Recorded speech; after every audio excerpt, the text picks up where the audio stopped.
If you think it's hard for the average Aussie to afford a property right now, a major research company has come out with a horrific prediction for how much harder it's going to get in the property market. Today, I'm going to share with you what that horrific prediction is, the data that backs that up, and finally, the key question you need to answer if you're trying to work out whether you should buy a property or not. New homes to fall 400,000 short of national target. The supply of housing could substantially miss the national target of 1.2 million new homes over 5 years by 1/3 or even more as builders and developers grapple with high construction costs and a sluggish planning system, according to industry analyses. Based on forecasts by industry lobby group the Urban Development Institute of Australia, in a new report, the delivery of new homes will fall 393,000 dwellings short of the target for the combined capital cities alone by 2029. So that's not even looking at what's likely to happen in regional markets. 2 years ago, the federal and state governments agreed a target of 1.2 million new homes to be delivered over the 5 years from mid-2024, known as the National Housing Accord.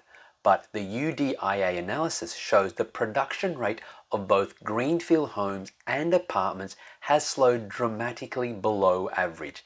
It forecasts an 11% decline in new dwelling production in 2025, a slowdown that will ultimately put upward pressure on prices for all kinds of housing. But hold on for a second.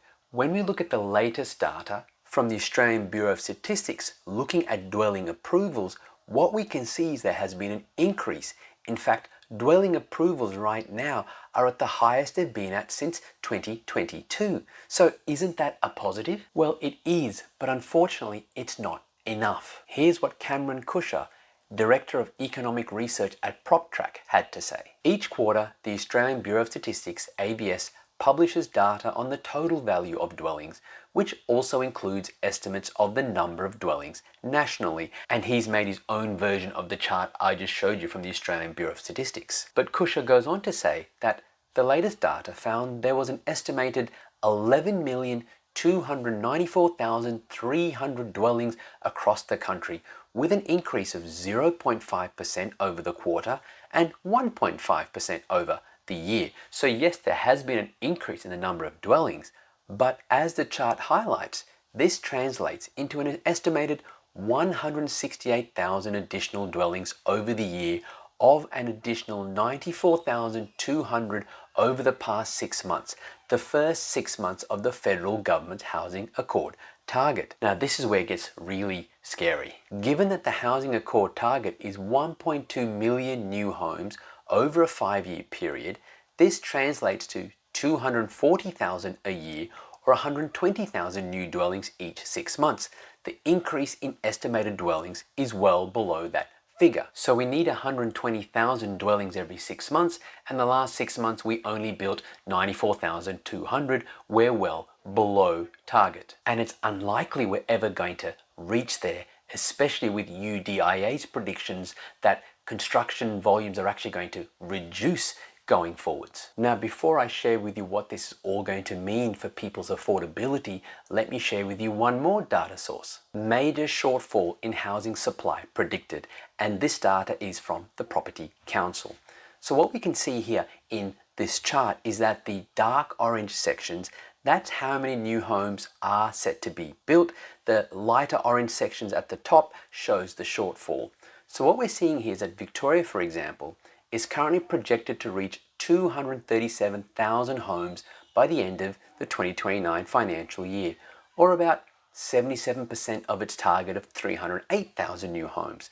The Northern Territory is on track to achieve about 18% of its 11,000 target, making it the jurisdiction with the greatest proportional uplift required.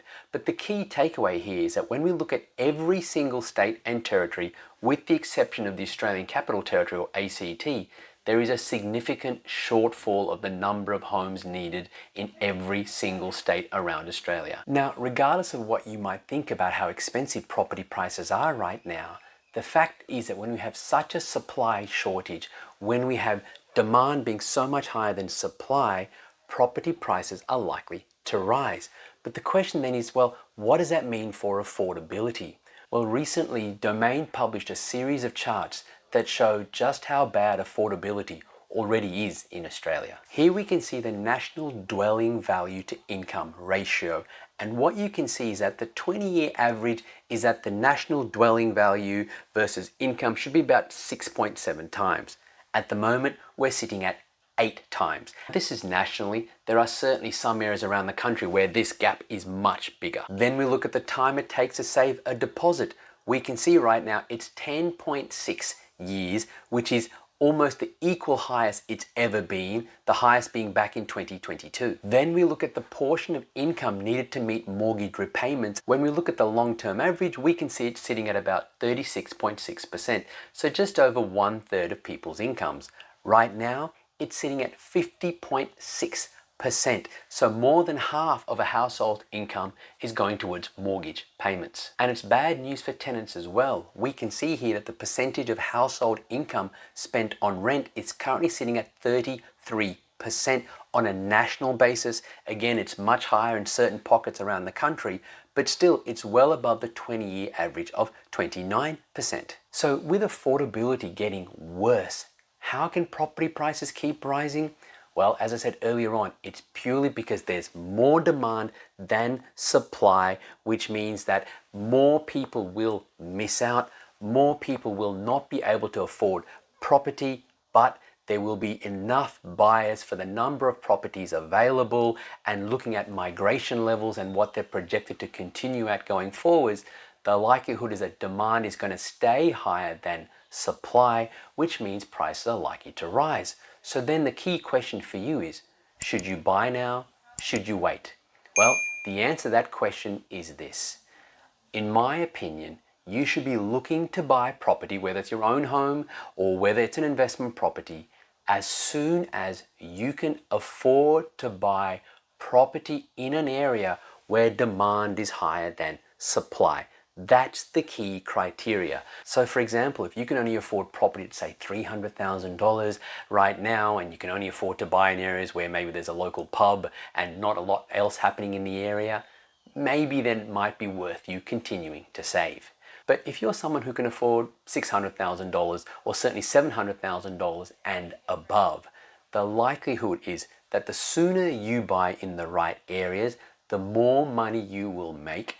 Choosing to wait, choosing to try and save more money, unless you're on an extraordinarily high income, the odds are that you're just going to fall further and further behind. And if you want help to work out, well, where are the best areas for you to buy for your budget where demand is likely to be much higher than supply, giving you the best chances of capital growth, check out the link in the description below to get totally for free the audio version and digital version of my book.